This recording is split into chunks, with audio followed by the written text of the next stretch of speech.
Between the light and the darkness, we choose the way. We'll now invite one of our keynote speakers who has joined us all the way from the USA, who will be providing clarity in an age of confusion, Dr. Altaf Husain.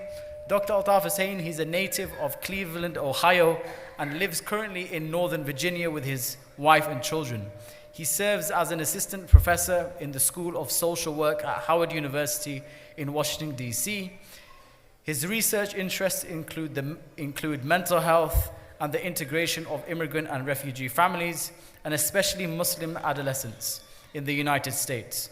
He serves as the vice president of UKIM Institute for Islamic Research and an advisory board member of the Peaceful Families Project, dedicated to the prevention of domestic violence. Dr. Altaf's engaging and insightful talks continue to inspire audience across North America and beyond. And I will say this, whenever I've visited America and gone for the conventions over there, I've met Dr. Altaf Husain, and one thing that I realized that Americans always say, that British people are so reserved. So please give a very, very warm British UKIM welcome to Dr. Altaf Husain.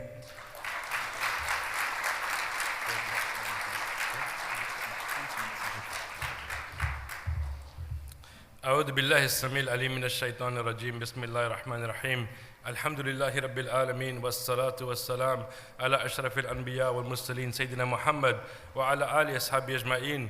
My dear respected brothers and sisters, honored guests, Assalamu alaikum wa rahmatullahi ta'ala wa barakatuh. I want to begin by thanking UKIM for the invitation to join you. It is truly an honor to be with you and to spend time with you.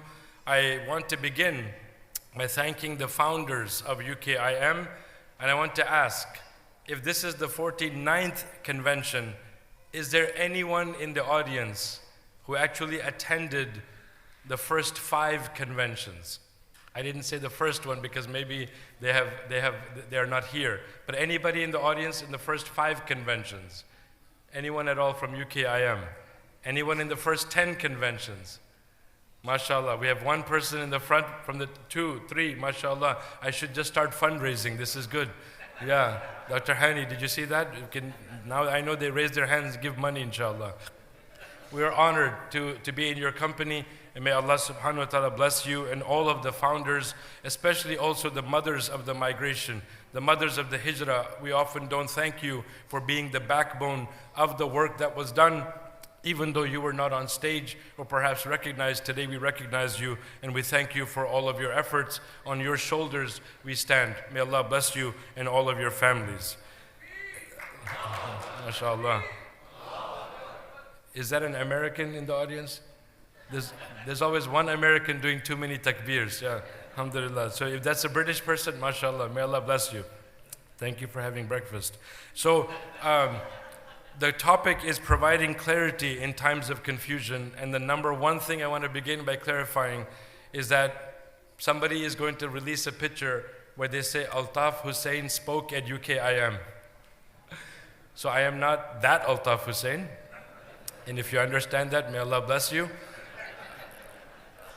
That's why people say, why do you always add native of Cleveland, Ohio, because of that, right? Because of that. I am not from Karachi, I'm from Hyderabad, Deccan, and so that's the first point of clarity. Number 2, we have to ask the question, and I'm a professor, all I do is ask questions. Who is causing the confusion? And who is confused? Because if we're going to provide clarity, we have to understand who is causing the confusion and who is confused. How many of you, by a show of hands, would expect that I will talk today about providing clarity to non-Muslims? How many of you think that that's what I will talk about today? Raise your hands. If you think I'll be talking about providing clarity about Islam to non-Muslims, raise your hands. Now you're afraid of fundraising. Nobody raised their hand, except for one person, mashallah. Actually, we need to start with ourselves.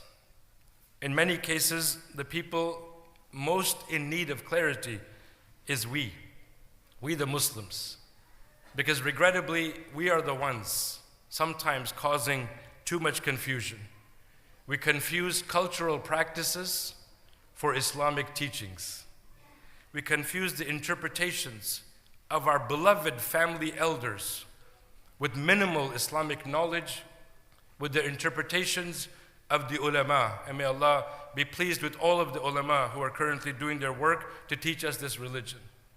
Our children, born and raised far away from that cultural context, far away from those interpretations, have absolutely no basis from which to understand things that we just say naturally. And I'll ask you, for example, you can call it the janimaz, the sajada, the prayer rug. What do you say to your children after you pray? Fold up the rug, because why? What do you say to them? Because what? And these children, born and raised away from that cultural context, they say, if I don't fold up this prayer rug, shaitan is actually going to pray. Did you ever think about that? Allah subhanahu wa ta'ala couldn't get Iblis to bow to Adam alayhi salam because of kibr. And then we just naturally say, oh, please fold up this janimaz, shaitan is going to pray. He said, mashallah, I'll fold up, I'll put sajada all over the house. All over the house so that shaitan can come and pray anytime he wants. Where did you come up with that? How did you come up with that? In another instance, sisters are sitting here, brothers are sitting here. Alhamdulillah, we have a beautiful convention. Someone said, let's have sisters in the board of our organization. Someone else said, well, if they come to the board, where will they sit? He said, they will sit with the rest of us. Somebody else said, no, they should sit in another room. He said, so what's the point of them coming on the board? Well, if they want to participate, they can write notes and send it to us. Where did you come up with that? Okay? So if they participate, how will they participate? Well, if they do come, they should have a screen between us and them. Then the children from this generation say, well, how about we put a screen around you? The men. Because maybe you're having the problem, unable to understand that you can have decent, respectful, modest interactions within the framework of our teachings according to the Prophet sallallahu alaihi wasallam and his companions. If you think about all of this, you start to realize the matter is very urgent. I'm dedicating most of my life now to study how to create enough strategies and programs in place to ensure the successful intergenerational transfer of our religion to the coming generations. Islam is clear. The Quran is clear. The Sunnah is clear. The Seerah is clear. The teachings of our scholars are clear. It is you and I, in our human interpretations, in our zeal, that are causing the difficulty to our children and to those around us. And we have to take responsibility for that. We have to be able to understand that the confusion in young boys when they start to get married about how to treat their wives, about the expectations they have of their wives, is not stemming from some foreign land. It's not stemming from some foreign forces. It's from us. It's the way the father treats the mother at home. That's the confusion. That's the confusion. When it is said about the Prophet, peace be upon him, كَانَ فِي مَحْنَةِ أَوْ خِدْمَةِ أَهْلِهِ, by Aisha radiallahu ta'ala anha. How did he spend his time? It was very clear. She said he spent his time when he was not leading the ummah, leading prayer, meeting delegations, giving dawah. He was at home serving his family, which meant that he engaged in household chores. He took care of the family. He served the family. I cannot create confusion in my sons and the coming future husbands by my cultural misinterpretations of what the religion says. And I have to take responsibility for that. The respect that our wives and aunts and grandmothers and sisters deserve. This is the confusion we men are causing. Now think about the fact that we are also very zealous and emotional without sufficient knowledge. And sometimes we cause confusion in the minds of our children and our neighbors and co-workers and the community members who are not Muslims. People who zealously get up and say, we should be establishing the Khilafah. Ya Allah, it is the goal of every Muslim that someday, inshallah, there will be the Khilafah. But first begin with straightening the lines of your prayer in the masjid. First begin by stop eating 15 samosas at iftar and causing yourself indigestion. Begin by literally looking at your own community and the condition of your community and realize that there is zero potential for any actually organized form of government or any system of governance that will emerge from a masjid board that fights with the imam every other day. From the boards of organizations releasing and firing scholars of Islam because they disagreed with an interpretation of the board. What khilafah are you going to establish? What are you telling your children about some promised land when they see and they look at our communities and our homes and our condition and say, this cannot be that. This reality cannot be the ideal for which we aspire. And of course, I'm not completely blind. There are external forces, systematic, deliberate external forces, whose entire focus is to extinguish the light of Islam, whose entire focus is to ensure that they sow enough distrust, mistrust, misconceptions in the hearts and minds of our children such that they will grow up hating the faith because they will associate the faith with backwardness, with radicalization, with extremism, with terrorism, all of which are lies, completely lies. When the Muslim Ummah followed the Quran, followed the Sunnah of the Prophet sallallahu alaihi wasallam, literally we were the leaders of humanity. We invented, we made discoveries that are now the foundation of all of the discoveries, the advances being made in society. Technological, financial. We introduced the idea of ethics in business. But now Muslim business people, when they cheat, they are causing confusion in the minds of their own community members and the non-Muslims that they end up cheating. So we have to say to ourselves, Allah subhanahu wa ta'ala says in the Quran in Surah As-Saf, verse number 8, يُرِيدُونَ لِيُطْفِيُوا نُورَ اللَّهِ بِأَفْوَاهِهِمْ. Allah subhanahu wa ta'ala says, their desire is to extinguish the light of Islam, the nur of Islam. With their lips is the word used in the Quran. But in modern age, this would be anything with social media. Nobody actually has to speak anything when they tweet something, when they post something on Instagram that is volatile and causes literally, as happened in your own country just a few weeks ago, from a complete lie about who was responsible for the murder of those 3 innocent girls. Attacks on masajid based on lies, misconceptions, misunderstandings. So Allah subhanahu wa ta'ala tells us, وَاللَّهُ مُتِمُّ نُورِهِ وَلَوْ كَرِهَ الْكَافِرُونَ. It is Allah subhanahu wa ta'ala who perfects the light of this faith, even though it is detestful to those who cover up the belief after knowing the truth. After knowing the truth. So what are some things we can do? We can come to understand that it is high time, with all of the knowledge that we have, we at Yaqeen Institute, in less than 7 years since our founding, have been able to invest your hard-earned money.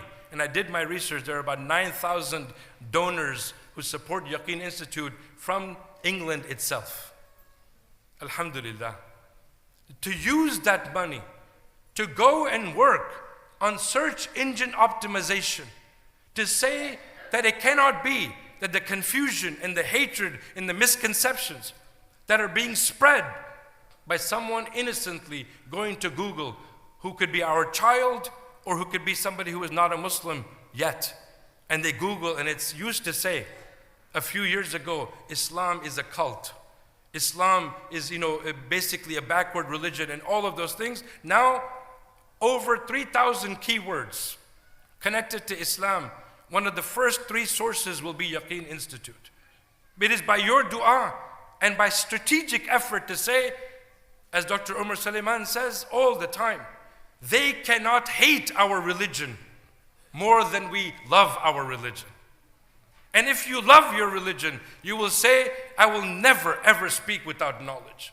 I will never ever make up something and interpret something for my children when they ask me something. Why? Because in front of my eyes, they will go on their iPad and Google it and say, Mom and Dad, it looks like you just made that up. It looks like you have no clue what you are talking about. So it's better to say, I don't know the answer to that question. Let us go together and figure out what it is. Let us look at a local scholar. And please, stop trying to plan programs around all the scholars that are basically the people seen on the internet all the time and assume that that will be the success to your program. Go to your local scholars. Go to the local ulama, to the sister scholars, to the brother scholars, and say to them, we should honor you and respect you and love you for who you are, because you break your back every single day trying to teach us, but we put our faith and our hope in celebrity imams. Turn that around and start learning and practicing within our families and within our own communities. And then look at the systematic, deliberate effort. If it is there, handful of families, there are 2 reports online, Fear Incorporated and Fear Incorporated 2.0. You can Google them, they're free to be downloaded. They documented how a handful of families, after the attacks of September the 11th, 2001, a handful of families of different faiths and sometimes no faith, decided that they would invest millions of dollars of their money to literally spread lies and misconceptions about our faith. And we were not strategic enough to get ahead of it. Not strategic enough to say, this is impossible, that they can say all of these things about me.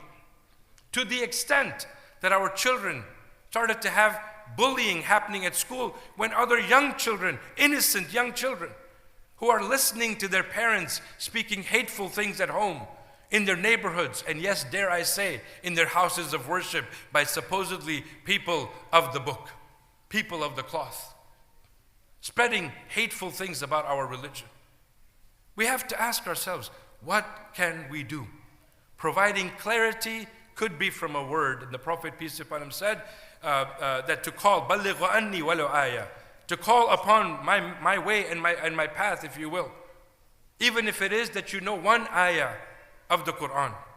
But the ayah, as the companions used to do, they used to learn one verse, attempt to understand it, and attempt to practice it before they moved on to the next verse. Ask ourselves, how serious are we about this faith? How serious are we about learning this faith?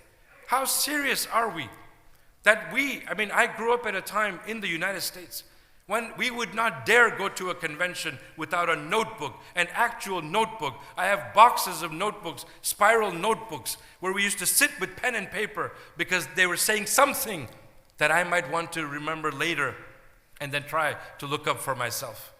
Now we just watch it as edutainment. So make us laugh. Say something funny. All the speakers who say jokes, those are the ones that the youth love. Hey, what was the speaker like? Oh, mashallah, she's so funny. Oh, mashallah, he's so funny. What did he talk about? I don't know, but they're funny. That's what religion became now? Is a source of comedy and entertainment? So who is going to learn? It could be verses that you've heard your whole life, but your life is now in a situation where you are anxious, afraid, grieving. Your hearts are broken over Gaza. And a particular verse from the Quran stands out to you because the speaker mentioned it, and now it makes sense because it's your personal experience and you've been looking for that verse, even though you've recited it, you've known it, you've read it, but it makes now sense to you. Where is that notebook? Where is that love and appreciation? For once I know, then I can clarify. But if I don't know, I will sow confusion and misunderstanding. And then, of course, lastly but not least, try to understand that this intergenerational transfer of faith cannot be filled with confusion. It is most urgent, as I began and I'll close with that. It is most urgent that not only do we begin to structure and research our communities, our children, I'm doing a study now of over 500 Muslim youth in the United States. We are surveying them to understand their religious profiles. What allows them to stay connected to the faith? What causes them to have doubts in the faith? And what causes them, may Allah prevent it from ever happening to anyone in our families or in our communities, to actually leave the faith. And we are hoping recommendations will come out for the masjid leadership, for the imams, for the youth directors, for current scholars and ulama who are trying to teach these children and the coming generations, from the voices of those youth. Because we may be thinking that we are explaining it properly, but they may be misunderstanding or not understanding us at all. So brothers and sisters, what will we do differently? This is the 49th convention of the UKIM. What difference will the 50th convention make if the situation of ourselves and learning, our families and learning, our communities and learning and implementing hasn't changed at all? We can sit there and complain all the time about what they are doing to us. But that is a defeatist mentality. That mentality reduces us to victimhood, where we just sit there as if people being acted upon, instead of actually becoming the people who are the vanguard of every community, the vanguard of every neighborhood, until people say, if you want to move to a neighborhood where Muslims live. If you want to do business, go and do business with Muslims. They have the highest ethical standards. If you want the best physician, go to the Muslim physician. They will not order for you tests you don't need and medicines that are harmful to your body. The lawyers with the most ethics, the taxi driver with the most ethics, and the restaurant owners and the mechanics who are the most honest. Once we know our religion and practice it, we will create an environment which everyone, even if they don't become Muslim, by the guidance of Allah, will at least sympathize with us and say, Islam and Muslims always improve society. Jazakumullahu khairan. Assalamu alaikum wa rahmatullahi ta'ala wa barakatuh. With only love.